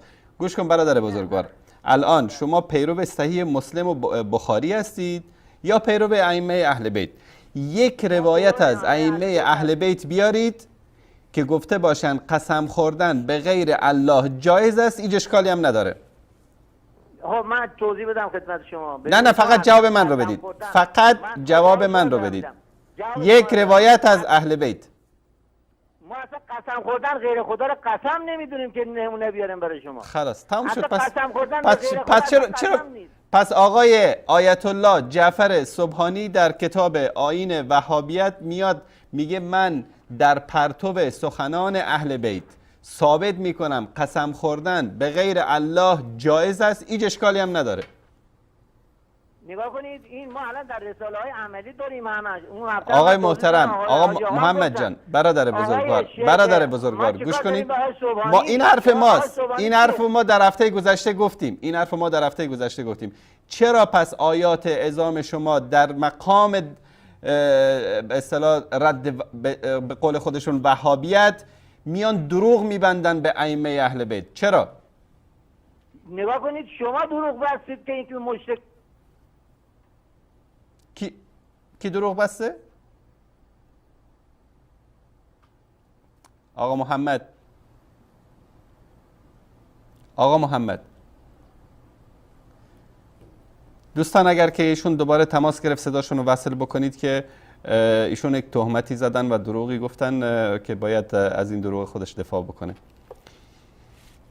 جناب استاد آقا محمد مثل این که نبوده با ما تو این حال و هوای برنامه نبوده. ولی در روایت اومده هر کسی که گفته قسم به لات و عزی باشه، خود همین که گفته باشه لا اله الا الله یعنی تجدید ایمان بکنه. درست. و رسول الله صلی الله علیه و سلم منع کردن. الان بحث این که قسم به غیر الله بر اساس این که عرض کردم که بسیاری از علمای اهل سنت و جماعت هم گفتند که حتی محمد ابن عبدالوهاب در کتاب التوحید من نشون دادم که کتاب هم هست. بله آقا محمد یک لحظه رو خط تشریف داشته باشید جناب استاد، حرفشون منعقد بشه برمیگردیم خدمت شما. اینو میگن که شرک اصغر هست. شرک اصغر یعنی یک چیزی در حد ریا هست. قسم به غیر الله شرک اصغر هست و در حد ریا هست. و این که ایشون گفتن چرا امام مسلم رحمت الله علیه نقل کرده، امام مسلم اون لفظی رو که از یک راوی نقل شده اونو برای ما نقل کرده، اما در کنارش بنابر اصلی که ایشون آوردند روایت صحیح‌تر و دقیق‌تر رو آوردند و این نشانه به اصطلاح صداقت اهل سنت و الجماعت هست. الفاظی رو که دقیقاً به اونها نقل شده بدون هیچ گونه کم و کاسی در واقع نقل کردند و یک اصلی رو هم قرار دادند به اضافه روایت دیگری که از اصحاب دیگر رسول الله صلی الله علیه و سلم نقل شده در کنار این بگذاریم. خود امام مسلم رحمت الله علیه روایتی رو که بی اشکال هست و شاذ نیست و محفوظ هست اونو در درجه اول ذکر کردند. جزاکم الله خیر. آقا محمد، بله بله. شما فرمودید که ما دروغ گفتیم. کجا دروغ گفتیم؟ شما همین که میفرمایید شرکه، این با کتابای شما که همین حدیثی که من خوندم در ائمه اهل بیت میگه شرکه. یک لحظه همینجا باشید جناب استاد. بله در روایت اهل سنت، در روایت شیعه که میگه اول در کتاب الاوالی اومده که الان نگاه کنید شیعه در واقع اینو آوردند که جزء شرک هست و اینو شرک نامیدن و دقیقا من در هفته گذشته تمام روایات رو در هفته قبل از این به صورت کلی من نشون دادم که ائمه اهل سنت و الجماعت اون چیزی رو که نقل کردن همون چیز دقیقاً در کتاب‌های شیعه هم در واقع اومده بود و اون رو شرک می‌دونستن. خود این روایت رو این از کتاب دوستان نمایش بدن، از کتاب مستدرک الوسائل هست، کتاب مستدرک الوسائل و مستنبط المسائل تألیف حاجی میرزا حسین نوری طبرسی هست و هم مؤسسه آل بیت اینو چاپ کردند و جلد 16 هم هست. دقیقاً این حرفشون است که در اینجا این باب را آوردن، باب ان الیمین لا تنعقد بغیر الله. در این باب و روایتی که در اینجا آوردن این از اوال لعالی ذکر کرده، روی عن النبی صلی الله علیه و سلم انه سمع عمر بن الخطاب یحلف بابیه فقال صلی الله علیه و سلم ان الله ینهاکم ان تحلفوا بآبائکم. روایت بعدی و روی عنه صلی الله علیه و آله انه قال من حلف بغیر الله فقد اشرک. روایت بعدی و فی بعض الروایات فقد کفر بالله. متوجه شده محمد آقا؟ بله بله آقای انصاری. پس ما دروغ نگفتیم. اگر قرار باشه ما دروغ گفتیم، امامان شما دارید تهمت دروغ به امامان اهل بیت میزنید. قسم خوردن به غیر الله شرک است و کفر است. این حرف امامان اهل بیت است. دقیقاً همین حرف رو محمد ابن عبدالوهاب هم گفته. تشکر میکنم از شما محمد آقا. شما ببینید یک کمی کلماتتون رو مواظب باشید. به ما گفتید دروغ میگید که قسم خوردن به غیر الله. شما در حقیقت امامان اهل بیت رو بهشون تهمت دروغ زدید. آقای انصاری شما بودید من رو خط که من از صحبتم دفاع کنم. شما الان نگاه کن، بذارید من 4-5 دقیقه صحبت کنم بعد بگید آها نه تشکر میکنم. تشکر. شما اگر بخواید که 4-5 دقیقه اینجا دروغ به خورد مردم بدید، من به شما این اجازه رو نمیدم. فقط در 30 ثانیه، چون وقت برنامه کم است، در 30 ثانیه حرفتون رو خلاصه کنید. خب ببینید صحیح مسلم فرمودن که روایت صحیح اول آورده، روایت مثلا ضعیف‌ترشو بعدش آورده. آقای محترم، آقا محمد آقا، شما قرار شد که از حرفتون دفاع کنید، چرا به ما گفتید دروغگو؟ من از حرفم دفاع میکنم که شما نگاه کنید اون روایت دوم صحیح مسلم، اونی که گفته به پدرش و خودش قسم به خودش و پدرش که میرن بهش، روایت دوم آورده دوباره که اسم پدرش نیاورده، درست؟ ولی در روایت سوم دوباره اسم پدرش آورده. نه خیر، شما اشتباه کردید. در روایت اول نیاورده که صحیح تر است و در روایت دوم آورده. ثانیاً آقای محترم، حرف ما اینه، شما خدا میگه قسم نخورید به غیر الله، پیغمبر میگه به غیر الله قسم نخورید، اهل بیت میگه به غیر الله قسم نخورید، روایت صحیح اهل سنت میگه به غیر الله قسم نخورید. شما چرا میگردید دنبال این مسائل؟ قرآن نشون بدید که گفته باشه غیر از الله شما قسم نخورید. تو قرآن نشون بدید. رسول الله صلی الله علیه و سلم وقتی میگه اطیع الله و اطیع الرسول، در قرآن میگه که اطیع الله و اطیع الرسول، رسول رو اطاعت بکنید. و رسول الله صلی الله علیه و سلم در روایتی که از امام باقر روایت شده، همینجا جناب مولانا خوندن، شما رو منع میکنه از قسم خوردن به غیر الله. این در قرآن نیومده؟ نه در قرآن در کجای قرآن اومده که شما نماز صبح 2 رکعت بخونید؟ چرا 2 رکعت میخونی پس؟ نگید امامت در قرآن اومده باشه، اسم حضرت علی در قرآن اومده باشه. چی شد اینجا فرق کرد موضوع. آقای محترم محمد جان، وقتی که توحید یکتاپرستی در قرآن کریم اومده، همه این مسائل قسم خوردن به غیر الله، شرک آوردن به غیر الله، همه اینا در ذیل شرح توحید و یکتاپرستی و معنی لا اله الا الله میاد. یکمی مطالعه بکنید، ان شاءالله به نفع شما خواهد بود. من عرض کردم خدمت شما، تشکر میکنم. شما از تهمتی که به ما زدید، و توهین و اهانتی که کردید باید معذرت بخواید. شما دارید هی حاشیه میرید از این کتاب به اون کتاب، از این حدیث به اون حدیث، و من این توقع را اصلا شما نداشتم که بیایید اینجا به خاطر اثبات دروغی که کذاب مفتری زندیق آیت الله جعفر سبحانی در این کتاب آیین وهابیت، این انسان کثیف و دروغگو در این کتاب به اهل بیت پیامبر میگه که اینا ذوق نداشتن، انسان‌های بی‌ذوقی بودن، به اهل بیت پیامبر این توهین رو میکنه. شما میخواید از این انسان کثیف دفاع بکنید در مقابل چی؟ در مقابل اینکه یک دروغ اینو ثابت بکنید؟ من این منطق بحث نیست. جناب آقای محمد عزیز، تشکر میکنم از شما. امیدوارم که بتونید که با اخلاق و با ادب ان شاءالله دفعات آینده در شبکه وصال صحبت کنید. تشکر میکنم. جناب استاد، چرا هی باید یعنی اهل بیت مورد طعن قرار بگیرن، اما این آخوندای کثیف و صیغه زاده قم و تهران اینا باید بهشون کسی توهین نکنه؟ تا که به اینا اگر حرفی زدید دروغ اینا رو ثابت کردید، شروع میکنن به عربده کشی. کسی رو که واقعا احترامی قائل باشه برای گفتار اهل بیت رسول الله صلی الله علیه و سلم، من از کتاب کافی آوردم، از کتاب وسائل آوردم که نه یک نفر بلکه هم امام باقر و هم امام جعفر امام جواد گفته بودند که الله متعال به هر چی بخواهد قسم میخورد، اما شما حق ندارید که به نام غیر الله قسم بخورید. و این رو علمای اهل سنت و الجماعت هم گفتند. محمد ابن عبدالوهاب گفته، ابن تیمیه گفته و بقیه امامان اهل سنت و الجماعت گفتند.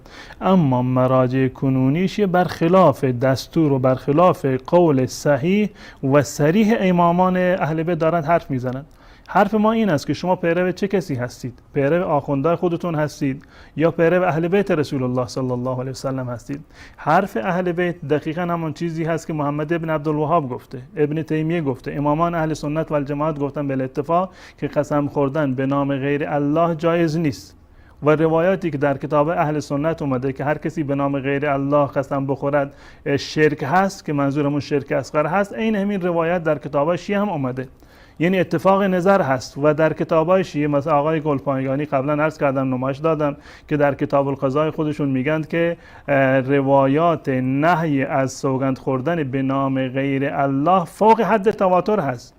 من نمیدونم در یک مسئله اگر روایات اهل بیت فوق حد تواتر باشه، اونم یک آخوندی بیاد بخواد که ثابت بکنه خلاف عقیده اهل بیت رسول الله صلی الله علیه و سلم رو، عقیده ای رو که با روایات فوق حد تواتر ثابت شده، نمیدونم اسم اینو شیعه بگذاریم، اسمشو ناصبیه بگذاریم، یا نمیدونم که چگونه ادعا میکنند که پیرو اهل بیت رسول الله صلی الله علیه و سلم هستند.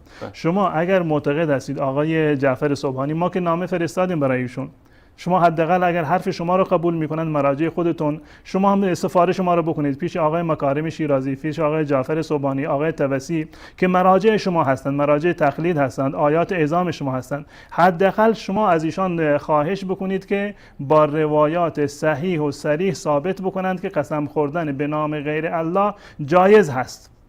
نه از روایات اهل سنت و الجماعت. روایاتی که اهل سنت و الجماعت من نشون دادم که خود اهل سنت و الجماعت گفتند که این روایات منکرند، شاذ هستند. شما چطور روایات صحیح اهل بیت و متواتر اهل بیت رو رها کردید، اومدید برای یک چیزی که یک منفعت مادی برای شما داره مردم رو به گمراهی بکشانید، اومدید از روایات شاذ و روایات منکر اهل سنت و الجماعت اینو مطرح میکنید به عنوان دلیل خودتون و روایات صحیح و صریح و متواتر اهل بیت رسول الله صلی الله علیه و سلم رو به دیوار زدید و اونها رو قبول ندارید. این علامت محبت و انتساب شما به اهل بیت رسول الله صلی الله علیه و سلم نیست، بلکه شما یعنی دشمن اهل بیت رسول الله صلی الله علیه و سلم هستید. حرفی رو که اهل بیت زدند، امام باقر زده، امام جواد زده، دقیقاً همون حرفی بود که ابن تیمیه گفته بود، محمد ابن عبدالوهاب گفتند و بقیه علمای اهل سنت و الجماعت. جزاکم الله خیر، تشکر میکنم از شما. من یک بار دیگه همین آقا که کتاب آیین وهابیت رو نوشته، جعفر سبحانی، آیت الله العظمی این است. من امثال محمد آقا مثل این که در افغانستان بهشون میگن هفته فهم، یعنی بعد از یک هفته متوجه میشن که قضیه چیه، در حالی که ما هفته گذشته 1.5 ساعت مفصل در این مورد صحبت کردیم که مخالفت های آیت الله جعفر سبحانی با اهل بیت رسول الله صلی الله علیه وسلم. آقای محمد از یزد مثل این که از جعفر سبحانی عاقل تره. حالا حرفی که ما اصلا این قسم منعقد نمیشه. بابا جان هدف ما اینه آقا محمد بفهمید، اگر نمیفهمید یا سعی کنید که بفهمید، که هدف ما اینه که ما ثابت بکنیم که آخوندهای زندیق و دروغگوی شما به خاطر اثبات کردن باطلشون حاضرن به اهل بیت رسول الله هم تهمت بزنن. این صفحه رو نگاه بکنید، میگه سوگند به غیر خدا. امامان اهل بیت میگن سوگند به غیر خدا، اصلا میگن روایت متواتر است که اصلا سوگند به غیر خدا اصلا جایز نیست، کفر است، شرک است.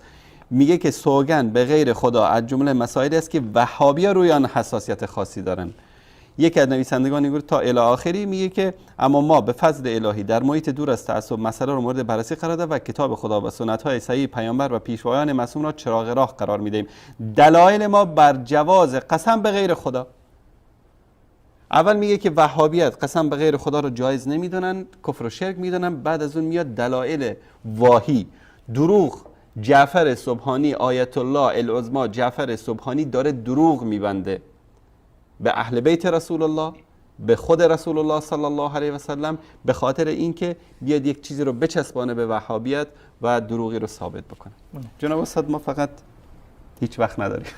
همین جمله رو که شما گفتید که ایشون میگه در صفحه 299 این چاپ این کتاب، میگه برخی از بی‌ذوقه ها که از اهداف قرآن آگاهی ندارند، یعنی مانند امام باقر و امام جواد، این چنین پاسخ میگویند که ممکن است صدور چیزی از خدا زیبا باشد و صدور همان چیز از غیر او زیبا نباشد، که امام باقر رحمت الله علیه فرموده بودند که الله متعال یعنی که به هر چیزی قسم بخورد اجازه دارد، اما شما اجازه ندارید که به نام غیر الله در واقع قسم بخورید. این از روایات اهل سنت و الجماعت و همچنین کتاب‌های شیعه هم کاملا من خدمت بینندگان عزیز اینو نمایش دادم که امامان اهل بیت رسول الله صلی الله علیه و سلم فرموده بودند که شما اجازه ندارید که به نام غیر الله قسم بخورید. وسایل شیعه حتی از دو تا کتاب، یعنی کتابای هم روایات کافی و هم روایات از کتاب مستدرک، دوستان نمایش بدن. باز هم اینو دوباره تکرار میکنیم، این در اینجا هست. در ابتدای برنامه هم من نشون دادم اینو که امام ابی جعفر ثانی هست، امام ابو جعفر جعفر ثانی مطلب رو میگویند که در مورد قسم خوردن به نامه های که الله متعال قسم میخورد واللیل اذا یغشی والنهار اذا تجلی و قل والنجم اذا هوی و ما اشبه هذا فقال ان الله یقسم من خلقه بما شاء وليس لخلقه ان يقسموا الا به. الله متعال به هر چی بخواهد قسم میخورد، اما شما اجازه ندارید به غیر الله قسم بخورید. یعنی این که نازیبا هست، الله قسم بخوره اجازه دارد، اما شما نباید این کار رو انجام بدید. عین همین روایت در روایت سوم این باب از امام ابو جعفر اومده، امام باقر: قول الله عز وجل واللیل اذا یغشی والنجم اذا هوی و ما اشبه ذلك فقال ان لله ان یقسم من خلقه بما شاء وليس لخلقه ان يقسموا الا به. این حرف امامان معصوم شما هست و قبلا من اینو آوردم که آقای مجلسی گفته حسن هست و پدر مجلسی یعنی تقی مجلسی گفته بود که حسن کسایی هست و محقق نراقی و بسیاری دیگر از علمای شیعه من گفتم که آوردم که ایشون گفته بودن این روایت صحیح هست. الان سوال ما این است که آقای جعفر سبحانی و آقای مکارم شیرازی طبسی و بقیه کسانی که هم فکر این هستند، به چه دلیل شما اومدید برخلاف حرف امامان معصومتون قسم خوردید؟ اونم دستاویزتون روایات منکر و شاذ اهل سنت هست، اینو دستاویز قرار دادید به خاطر اینکه روایات صحیح و صریح و متواتر اهل بیت رو به دیوار بزنید. این نشانه محبتشون با اهل بیت رسول الله صلی الله علیه و همینجور جناب استاد میگه که قرآن مجید پیشوای اعلی و ثقل اکبر و الگوی زنده هر مسلمان است که در این کتاب ده ها قسم به غیر خدا وارد شده است که گردآوری همه آنها موجب اطاله بحث می شود و بعد از اینکه میاره این و شمس و غیره رو در آخر با کمال وقاحت میگه که برخی از بیذوق‌ها یعنی امام جواد، بله امام جواد و امام جواد بیذوق بوده، امام باقر بیذوق بوده، امام جعفر صادق بیذوق بوده، حضرت علی بیذوق بوده، این صیغه زاده‌های قم و تهران اینا باذوق شدن و در کتاب آیین وهابیان می‌نویسه که اینا بیذوق بودن که گفتن که به غیر خدا قسم نخورید. دیگه نیازی به توضیح بیشتری فکر نکنم داشت. جزاکم الله خیر. تشکر میکنیم از شما حضرت استاد و از همه بینندگان عزیز گرامی که تا این لحظه با ما همراه بودن و عذر میخوایم که نمیتونیم صدای گرم عزیزانی که پشت خط هستن رو بشنویم. انشالله در هفته آینده باز هم با مبحثی جدید در باب امامان وهابی شیعه انشالله در خدمت شما عزیزان خواهیم بود. محمد آقا و امثال محمد آقا که سعی میکنن به خاطر امامت دروغین، به خاطر 4 تا آخوند مفتخوری که دکان به نام دین باز کردن، حتی ائمه اهل بیت رو هم زیر سوال ببرن، قرآن رو هم زیر سوال ببرن، سعی کنید از مقدسات دین دفاع بکنید، از قرآن، از رسول الله، از اهل بیت، از صحابه دفاع بکنید، نه از یک آخوند بی‌نام و نشانی که امروز به خاطر اینکه 4 قرانی به جیب بزنه هر دروغی رو به اهل بیت و به رسول الله صلی الله علیه و سلم نسبت میده.